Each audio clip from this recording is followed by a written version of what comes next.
Bien-aimés dans le Seigneur, nous parlons de justice en ce mois de février. Nous parlons de justice. Alors vous allez me dire, quelle justice? La justice des hommes, la justice ici-bas sur cette terre, et ou la justice divine, appelée la justice de Dieu, la justice qui vient d'en haut, la justice céleste de notre Seigneur, la justice qui elle-même s'appelle Jésus-Christ, car Jésus est notre justice. Alléluia. Bien-aimé, je ne te sens pas. Jésus-Christ est notre justice. Amen.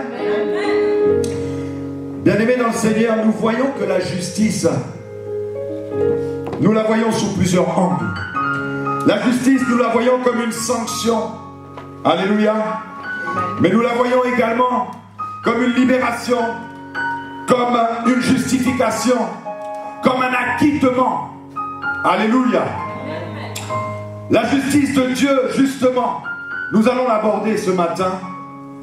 Et c'est au travers de la justice de Dieu que nous voyons comment, au travers du plan parfait de Dieu, comment le Seigneur Jésus-Christ a opéré, comment le Seigneur Jésus-Christ a fait pour que toi et moi, nous soyons déclarés justes. En d'autres termes, nous soyons justifiés. Alléluia. Bien-aimé, rappelle-toi Romains 8 au verset 33. La Bible nous dit, c'est très simple, c'est très court. Romains 8 au verset 33. C'est Dieu qui justifie. Alléluia. Ce n'est pas moi, ce n'est pas mon épouse, ce n'est pas mon cousin, ce n'est pas mon père, ce n'est pas un copain, un collègue, mais c'est Dieu lui-même qui justifie. Alléluia. Bien-aimés, nous voyons que la justice, c'est donc cette notion d'acquittement. Or, comme l'a dit la bien-aimée sœur Grâce tout à l'heure, les anciens de la loi ne pouvaient voir que de loin, mais n'avaient pas encore goûté à la grâce de notre Seigneur Jésus. Alléluia. Mais nous qui sommes cette génération de l'année de grâce qui a été décrétée, bien-aimés, nous pouvons goûter, nous pouvons jouir de cette nouvelle identité qui s'offre à nous. Cette identité qui nous a été donnée comme une seconde chance. Par qui? Par le second Adam, qui est Jésus-Christ. Alléluia. Bien-aimés, si je parle du second Adam, c'est très important.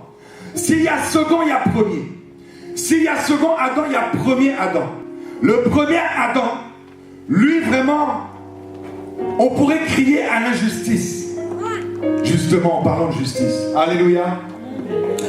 Parce que c'est par la faute de cet Adam que beaucoup, nous dit la parole, ont été rendus pécheurs. Alléluia. Nous voyons ça, si tu veux noter, dans Romains 5 au verset 19. Romains 5 au verset 19, je vais lire brièvement, la parole nous dit: car, comme par la désobéissance d'un seul homme, beaucoup ont été rendus pécheurs. Voyez-vous, par la désobéissance d'un seul homme, nommé Adam, beaucoup ont été rendus pécheurs. En d'autres termes, Dieu a manifesté sa sanction pour l'humanité, pour toi et moi. Voilà pourquoi lorsque tu nais, tu revêts automatiquement, naturellement, comme on pourrait dire, la nature adamique, comme on l'appelle. Alléluia. Cette nature pécheresse qui est en nous. Voilà pourquoi on pourrait dire que Adam, ou du moins le premier Adam, est notre patriarche biologique. Simplement biologique. Et de par ce fait, nous héritons de cette nature adamique dès notre naissance. Alléluia. Mais gloire soit rendue à Dieu. Gloire soit rendue à Dieu. Car en Christ, il n'y a point de fatalité. En Christ, il n'y a point de condamnation. En Christ, il n'y a point de résignation. Mes bien-aimés, pourquoi? Parce que lorsque le second Adam est venu, bien-aimés, il nous a laissé cette seconde chance. Bien-aimés, nous voyons la puissance de l'acte sacrificiel qu'a été Jean 3,16.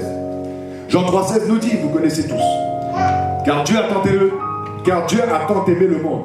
Il a tant aimé. Il n'a pas simplement aimé, il a tant. Donc un amour particulier.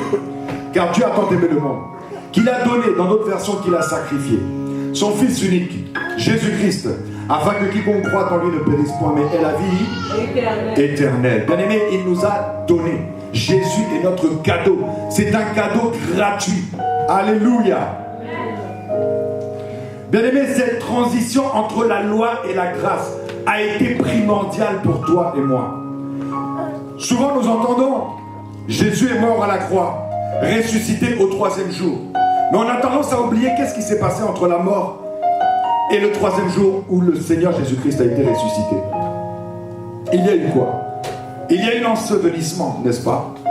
Et dans cet ensevelissement, Jésus a rempli une mission pas possible. Il est venu, si on peut dire arracher, si on peut dire récupérer ce qui nous avait été dérobé, volé, ce qui nous avait encore été bloqué. Alléluia. Et lui-même s'est fait malédiction pour toi et moi, pour que nous puissions devenir bénédiction. Alléluia. Bien-aimé, la loi n'a jamais été donnée pour qu'en elle, tu puisses trouver la vie. La loi n'a jamais été donnée pour qu'en elle, tu puisses obtenir la justice. Non, non, non, non, non. La loi a ses limites, mes bien-aimés. La loi nous montre simplement la nature, justement, de l'homme pécheur. Alléluia. Bien-aimés, nous voyons dans certains passages de la Bible que la loi a ses limites. Que la loi a ses limites. Or, la foi, c'est le contraire de la loi. Alléluia. Amen. Romains 3,28 nous dit: car nous pensons que l'homme est justifié par la foi sans les œuvres de la loi. Romains 3 au verset 20 nous dit, car tu peux noter la référence simplement. Romains 3 au verset 20, très important. Car nul ne sera justifié devant lui par les œuvres de la loi, puisque c'est par la loi que vient la connaissance du péché. Voilà pourquoi, mes bien-aimés, la loi ne peut pas sauver. Alléluia. C'est seule la foi qui peut sauver. Jacques nous dit encore, et il va plus loin, la foi ne suffit pas. La foi sans les œuvres, c'est une foi morte. C'est-à-dire, tu peux être chrétien, scander le nom de Jésus, tu peux prier, mais si ta déclaration n'est pas accompagnée d'un acte posé, ça restera du vent. Alléluia. Voilà pourquoi tu dois être un homme et une femme d'action. Tu dois œuvrer pour le Seigneur. Tu dois œuvrer envers ton prochain. Ce ne sont pas simplement des mots. Ce ne sont pas simplement des qualificatifs chrétiens du dimanche. D'ailleurs, j'en ai horreur de cette expression, car ça ne veut rien dire. Ça voudrait dire qu'on réduit le Seigneur au dimanche, que la présence du Seigneur se limiterait au dimanche, que la puissance du Seigneur se limiterait à un jour de la semaine. Vraiment, nous avons l'esprit étriqué. La Bible nous dit encore que le cœur de l'homme est tortueux. Nous ne faisons que des représentations limitées de notre Seigneur. Or, le Seigneur, c'est celui qui s'appelle l'infiniment petit comme l'infiniment grand. L'entendement de Dieu n'est pas l'entendement humain. Notre entendement est tellement limité que nous ne pouvons que entrevoir. Alléluia. Mais nous ne pouvons pas réellement sonder la grandeur et la toute-puissance de notre Dieu. Mais nous savons par foi qu'il est omnipotent, qu'il est omniscient et qu'il est omniprésent. Alléluia. Bien-aimé, je répète pour ton âme, Romains 8, 33, c'est Dieu qui justifie. Alléluia. Alléluia. C'est Dieu qui justifie. Bien-aimé, c'est Dieu qui justifie. Tu vas me dire, mais comment être justifié? Comment l'homme ou la femme que tu es peut-elle être déclarée juste? Alléluia. Laisse-moi te dire que la justification pour toi, c'est le sang de Jésus. Alléluia. C'est le sang de Jésus qui a coulé à la croix pour toi et moi. Il n'y a que ce sang-là. Il n'y a pu avoir que ce sang-là, ce sang pur. Ce sang sans rime ni tache que le Seigneur a agréé, afin que toi et moi nous puissions être déclarés justes en acceptant le Seigneur comme sauveur et Seigneur personnel. Bien-aimé, laisse-moi te dire que ce matin, j'aimerais simplement insister sur cette transition de la loi à la foi, sur cette transition de la loi à l'année de grâce qui a été décrétée par notre Seigneur Jésus-Christ. de Nazareth. Nous voyons la justice sous plusieurs angles. Mais Dieu est juste et justifiant. Qu'est-ce qui est juste? C'est Dieu lui-même. Alléluia. La justice de Dieu a été glorifiée dans le jugement complet du péché à la croix. Mais vous voyez que l'amour de Dieu ne s'arrête pas là. La compassion de Dieu ne s'arrête pas là. Toi et moi, lorsque nous voyons quelqu'un pécher, lorsque nous voyons quelqu'un transgresser, il est difficile pour toi et moi de dissocier le pécheur du péché. Nous avons en horreur le péché. Mais naturellement, lorsque nous voyons quelqu'un commettre quelque chose de pas bien, non seulement nous n'aimons pas l'acte qu'il a commis, mais nous n'aimons pas non plus la personne. Nous avons du mal. Or, le Seigneur, son amour, l'amour agapao, l'amour désintéressé, l'amour inconditionnel, cet amour-là permet de dissocier le péché du pécheur. Alléluia. Cet amour-là permet de dissocier ceci, afin que toi et moi nous puissions avoir cette seconde chance. Alléluia. Car si le pécheur était condamné autant que le péché, il n'y aurait aucune chance pour toi et moi d'être déclarés justes. Mais l'amour de Dieu permet cela, mes bien-aimés. L'amour de Dieu permet que tu puisses être accepté par lui. La parole nous dit qu'il se laisse trouver facilement par celui qui le cherche. Ne crois pas que le Seigneur travaille avec des gens parfaits. Sinon, il n'aurait jamais travaillé avec tous les hommes et les femmes de la Bible que tu vois cités dans le livre de vie. Alléluia. Le Seigneur travaille avec des gens imparfaits, aussi choquant que ça puisse te paraître à ton oreille. Le Seigneur travaille avec des gens imparfaits. C'est lui qui tend et les amène à la perfection. Alléluia. Alléluia. Oui, mes bien-aimés, c'est une transition vraiment puissante lorsque tu te rends compte, et c'est ce matin ce que j'aimerais vous communiquer, c'est cette réelle identité, cette seconde chance. Voilà pourquoi souvent on dit, nous avons ce Dieu-là de la seconde chance. Alléluia. Amen. Parce que c'est le second Adam, Jésus-Christ lui-même, qui a permis que toi et moi, nous puissions accéder à une nouvelle alliance, à une nouvelle relation avec le Seigneur. Alléluia. Point d'intermédiaire, c'est toi et le Seigneur. Point d'intermédiaire. Alléluia. Amen. Jésus est venu révolutionner la manière de fonctionner avec Dieu. Alléluia. Jésus est venu vraiment changer la façon de voir les choses. Il est venu éradiquer les dogmes. Alléluia. Voilà pourquoi nous disons que c'est une folie. Alléluia. Pour les hommes et un scandale pour les Juifs. Alléluia. Jésus est un scandale. Amen. Voilà pourquoi lorsque tu essayes en toi-même de pratiquer ta foi avec authenticité, on va dire de toi que tu es un scandale. Yes. Alléluia. Amen. Cela va susciter un étonnement. Beaucoup d'entre nous cherchent à plaire à tout le monde. Mais laisse-moi te dire qu'un homme de Dieu, un enfant de Dieu, ne peut pas être populaire. C'est pas une star du monde. Alléluia. Tu seras aussi détestable qu'aimé. Jésus a été autant aimé, considéré que détesté. D'ailleurs, il traînait avec qui? C'était mal vu à son époque. Il traînait avec qui? Les prostituées, les estropiés, les paralytiques, tous les gens mauvais que la société considérait mauvais. Tous ceux que toi et moi on regarde aujourd'hui, tu n'as même pas envie de toucher la main de la personne pour donner la pièce. Ça t'est pas arrivé? Ne triche pas avec toi-même, moi-même ça m'est arrivé. Déjà même pour lui donner la pièce, tu as du mal parce que tu dis, ah je vais peut-être attraper un microbe. Alors le prendre carrément à l'épaule, lui donner le réconfort. Le Seigneur t'aime. En sommes-nous capables? Le Seigneur nous dit, trouverai-je un peu de foi sur cette terre lorsque je reviendrai? Mais la foi, au travers de la foi, nous voyons l'amour. Voilà pourquoi le Seigneur attend de nous cette portion d'amour qui surgit de nous. Cet amour n'est autre que Jésus-Christ. Or, pour que Jésus-Christ tabernacle en nous, mes bien-aimés, nous devons simplement accepter Jésus-Christ comme Seigneur et Sauveur personnel de nos vies. Bien-aimés, souvent on se dit, oh mais c'est ancien. Ancien, c'est... Moi j'ai accepté le Seigneur Jésus-Christ il y a déjà 15 ans. Hein? Et puis la personne va te prendre de haut. Hein? Mais moi, c'est comme l'expérience d'un ancien dirait, mais moi j'ai 15 ans de boîte, moi. C'est comme si c'est la société avec le Seigneur. Moi, j'ai l'expérience, moi. Vous allez m'apprendre quoi encore? Non. Tu sais qu'on peut renouveler même tes vœux d'alliance avec le Seigneur. Tu peux mise à jouer ton amour. Tu peux mise à jouer ton rapport, ton alliance, ton intimité, ta relation avec le Seigneur. Ce ne serait que d'être orgueilleux, que de croire que tout est acquis.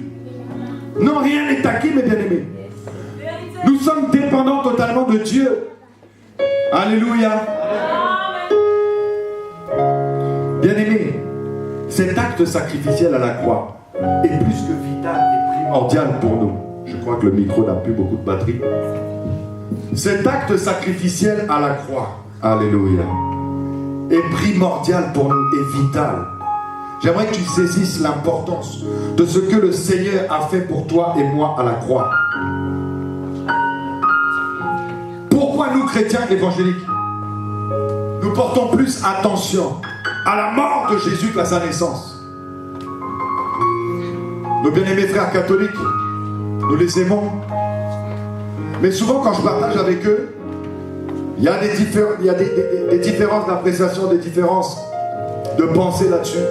Et c'est stratégique, c'est très important. Ils nous présentent un petit Jésus. Ils laissent Jésus à l'étape de bébé. Alléluia. Oubliant même qu'il a porté un ministère pendant 33 ans. Qu'il a même grandi. On voit Jésus dans sa crèche, petit bébé là. Alléluia. Mais nous croyons en ce Jésus-là, qui a accompli même la justice des hommes. La Bible nous dit, tout a été accompli. C'est-à-dire que même la loi a été accomplie au travers de Jésus-Christ. La justice, il s'est laissé dépouiller de sa gloire. Non seulement ça, mais il s'est laissé juger même par la justice du monde. Pour que dans le plan parfait de Dieu qu'il avait prévu, il puisse aller jusqu'à la croix, rejoindre le Père à sa droite, afin que aujourd'hui, toi et moi, nous puissions être dépendants, nous puissions être plutôt sous le regard de l'avocat suprême qu'est Jésus. Car Jésus-Christ est ton avocat aujourd'hui. Alléluia. Parfois tu vas crier à l'injustice. Parfois tu ressens des injustices, n'est-ce pas?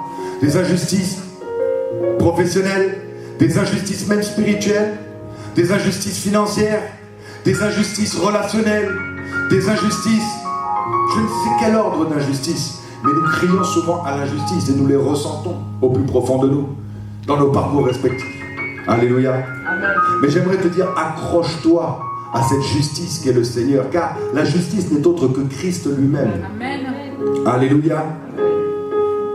Bien-aimés, simplement, je vais rappeler cette parabole, nous l'avons vue un peu vendredi, cette parabole de Jésus, du juge inique et de la veuve importune. Tu peux voir ça dans Luc 18. Je vais simplement la paraphraser, la lire entre guillemets sobrement. Tu peux la prendre si tu veux, ou la noter. Luc 18, versets 1 à 8 là-bas. Jésus leur adressa une parabole pour montrer qu'il faut toujours prier et ne jamais se relâcher. Il y avait dans une ville un juge qui ne craignait pas Dieu et qui se moquait des hommes.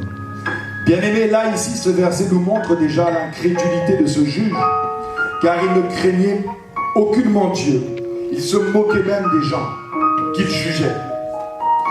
Mais laisse-moi te dire que cette situation à l'époque de Jésus est aujourd'hui encore bien plus fréquente. Qui sont aujourd'hui les juges qui craignent Dieu? Moi, j'en connais pas, mais il doit y en avoir, bien évidemment qu'il y en a, sûrement qu'il y en a. Mais je ne pense pas qu'ils représentent la majorité des juges. Nous ne fonctionnons pas sous un gouvernement théocratique. Nous ne fonctionnons pas sous une justice théocratique. Or, théocratique, c'est Dieu au centre de... Mais ce n'est pas Dieu au centre de nos palais de justice. Ce n'est pas Dieu au centre de nos TGI, nos tribunaux de grande instance. Ce n'est pas Dieu dans nos tribunaux de commerce ou je ne sais quoi, dans toutes les juridictions possibles. Or, avec Dieu, une seule juridiction, une seule justice, c'est Christ pour toi et moi. Alléluia. Amen. Et dans toutes ces juridictions des hommes, là où les juges ne craignent pas forcément Dieu, la justice des hommes est bourrée de critères. Selon le pays, selon la culture, selon beaucoup de choses. Alléluia. Je continue. Il y avait dans cette ville une veuve qui vint le trouver en disant, cette veuve a dit quoi? Rends-moi justice contre mon adversaire. C'est une situation toujours fréquente. Toi et moi, nous pouvons être cette veuve aujourd'hui. Alléluia. Fais-moi justice. Ça peut être dans beaucoup de domaines, encore une fois. Pas que le domaine spirituel. Ça peut être des domaines très terre à terre. Alléluia. Alors cette femme a crié justice à ce juge. Mais ce juge-là, pendant longtemps, il a refusé. Il s'est opposé à la requête de cette veuve.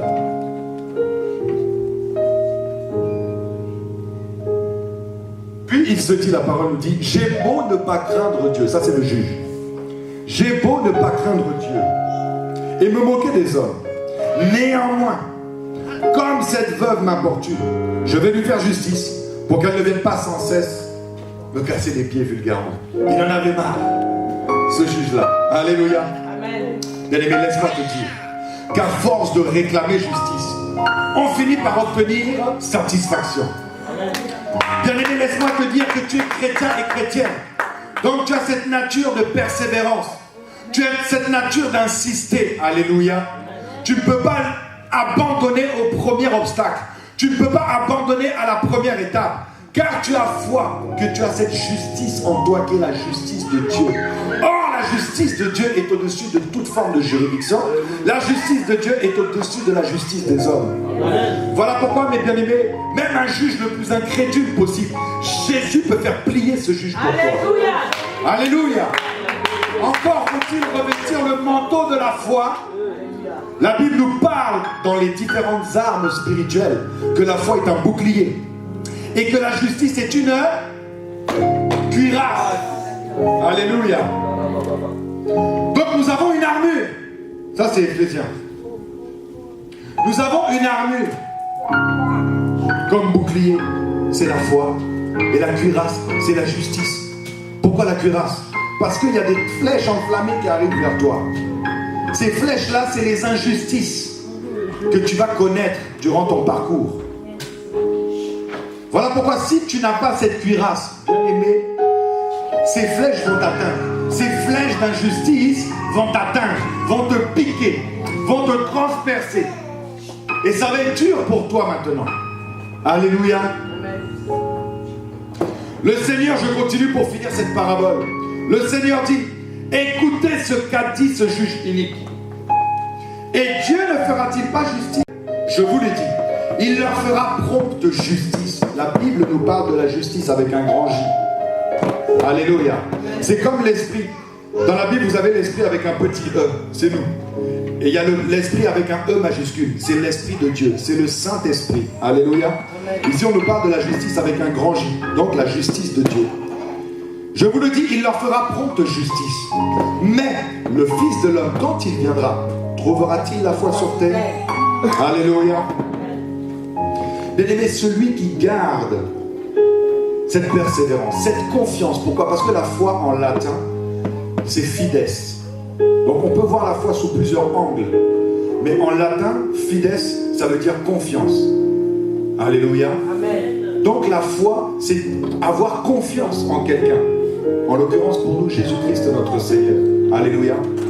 Voilà pourquoi lorsque tu pries, c'est-à-dire tu parles avec intimité, tu ne parles pas à un inconnu. Tu ne te confies pas à un étranger. Alléluia. Encore moins à des divinités étrangères ou des astartés. Mais tu te confies à l'unique et le véritable. Celui qui s'appelle le vrai cep dans Jean 15. Alléluia. Celui qui alimente les sarments que toi et moi nous sommes. Alléluia. Bien-aimé, garde cette confiance et tu ne seras jamais déçu. Mais le Fils de l'homme arrive bientôt pour juger. Et il est bien triste qu'il ne trouve pas la foi sur terre. Il est bien triste qu'il ne trouve pas l'amour sur terre. Il est bien triste qu'il ne trouve pas, oui, la persévérance sur terre. Mais laisse-moi te dire que lui, le juge divin, laisse-moi te dire que notre Seigneur, qui est le juge parfait, l'avocat parfait, bien aimé, il vient abaisser les mauvais juges. Il vient abaisser les personnes orgueilleuses. Car la Bible nous dit qu'il résiste au... Alléluia. Bien aimé, j'aimerais simplement alimenter ton âme avec ces quelques versets. Nous avons vu encore, et nous avons fini par là, et je vais continuer, mais le temps nous est imparti aujourd'hui. Nous avons vu que la justice pouvait se caractériser sous 4 formes. La justice en tant que nature. Si tu veux noter, tu peux noter. La justice en tant que don à cultiver. C'est un don. Nous voyons ça dans Psaume 4 au verset 5. Psaume 4 au verset 5, la Bible nous dit: offrez des sacrifices de justice et confiez-vous à l'Éternel. Donc nous voyons ici la justice comme un don. Nous voyons également, troisièmement, la justice comme un fruit spirituel. Ésaïe 32 au verset 17. L'œuvre de la justice sera la paix, et le fruit de la justice, le repos et la sécurité pour toujours. Donc la justice est également un fruit, mes bien-aimés. Or, nous savons que le fruit, ça commence par l'amour. Et sont englobés tout le reste là dans l'amour. Donc la justice de Dieu, juste pour dire cette parenthèse, que la justice de Dieu se base et s'établit et se manifeste avec son amour. Voilà la particularité également de la justice divine. Or, la justice des hommes est-elle basée sur l'amour? Un juge ne te connaît pas. Il n'aura même parfois aucune pitié pour toi.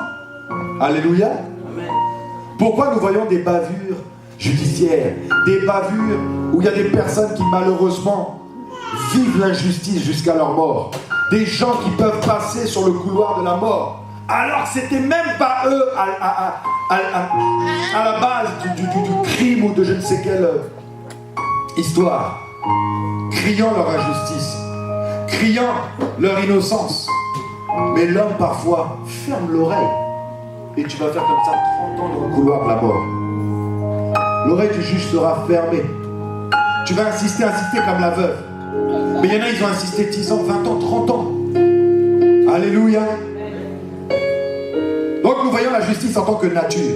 La justice en tant que don à cultiver. La justice en tant que fruit spirituel, Ésaïe 32, 17.